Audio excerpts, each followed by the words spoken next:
Hello everyone! So again, this is Ms. C. Carranza, licensed real estate broker based in Cavite.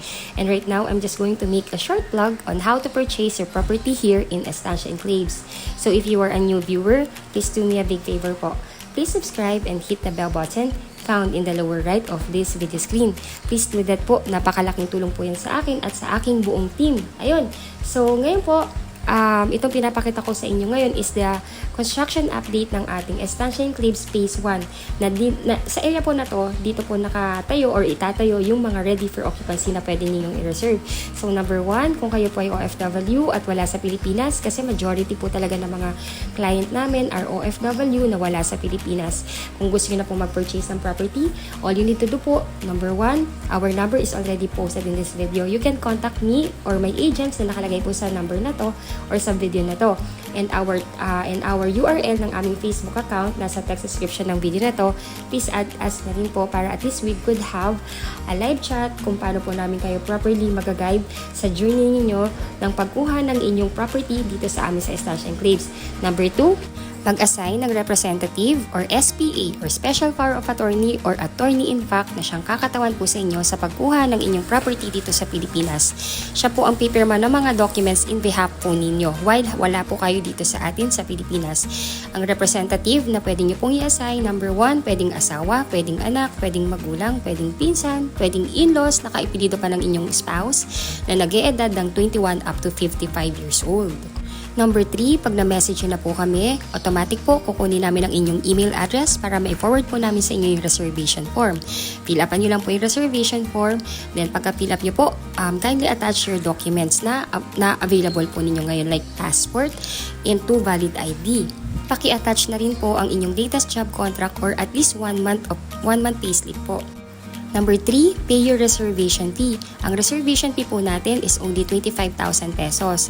Pag na-fill upan nyo na yung reservation form at na-attach na rin po yung inyong 2 valid ID or passport or certificate of employment or job contract, bibigyan na po namin kayo ng signal that you can pay through online. Bali po yung ibibigay po namin sa inyong bank account ay bank account ng aming sales officer. Sa kanya nyo po ita-transfer o ita-deposit ang inyong reservation fee and magbibigay po siya ng receipt. Number 4, complete all the documents that is necessary for housing loan application. Ito na po yung magiging requirements ng OFW. Babanggitin ko po. Letter A, kailangan namin ng inyong 2 valid ID, husband and wife if married. Letter B, for marriage certificate if married, and birth certificate if plus MNOMAR if single. Then letter D, latest 3 months payslip, job contract, or latest certificate of employment with declared monthly compensation. Then letter E, kailangan din namin ng inyong proof of billing na nakapangalan po sa inyo, pwede ring nakapangalan sa representative ninyo. Proof of billing na pwede pong gamitin ay pwedeng Meralco, pwedeng water bill, pwedeng internet bill. Letter F, TIN ID, husband and wife if married po. And letter G, scan copy of your Xerox or Xerox copy of your passport, pati rin po yung Xerox or scan copy ng latest arrival departure stamp sa passport po ninyo. Then letter H, kailangan din po namin ang proof of your dual citizenship kung kayo po ay citizen na sa bansang pinagtatrabahuhan nyo po ngayon or kinaroroonan nyo po ngayon. And letter I, SPA form or Special Power of Attorney form. Isasend po namin ito sa inyo via email kasabay ng reservation form. Ipiprint po ninyo ito, isasign at dadalhin sa embahada natin kung saang bansa po kayo ngayon. Ipapakonsularize nyo po yun. Then isasend back nyo po sa magiging representative ninyo dito sa Pilipinas para mapirmahan din po niya. Pag napirmahan na po niya, pwede po niyang dalhin sa Estancia Enclaves sa site office namin or ipa-LBC. Pay your down payment within 30 days upon reservation, that is 59,000 po. Ngayon po, pwede nyo po itong i-deposit directly sa bank account ng developer or pwede po kayong mag-request sa bank kung saan depositor kayo or ang inyong representative ng manager's check na nakalagay ang pangalan ng developer natin na si Raymoland Land Inc. at kasabay po doon ang exact amount na kailangan po sa inyong down payment which is about 59,600. Pag complete na po ang inyong requirements at bayad na po ang full down payment, ay stop payment na po muna kayo. Iintayin na lamang po natin ang approval ng inyong bank financing housing loan. Usually po, ang bank na nag-approve po sa inyo ay directly mag-i-email sa inyo upang i-inform kayo na kayo'y approve na.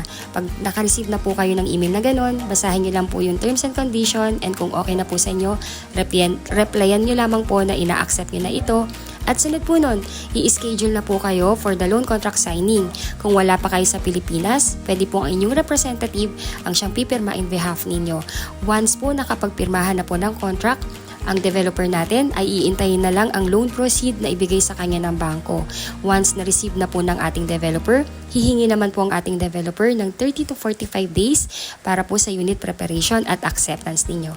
And pagka na-schedule ng inspection, nakapag-inspect na kayo or ang inyong representative at okay na sa inyong pagkakagawa ng bahay, pwede nyo na itong i-accept ang susi at pwede na ninyong lipatan. Ayun po, easy as 1, 2, 3 lang po ang pagkuha ng property dito sa atin sa Pilipinas. So, ayun po, if you think po na nakakatulong po ako sa inyo para magkaroon ng kaliwanagan sa pag-purchase ng inyong pangarap na bahay dito sa amin sa Estancia Enclaves, please consider us to be your broker, partner, and agent sa inyong journey sa pagkuha ng inyong dream home dito sa Pilipinas. So again, our number is already posted in this video.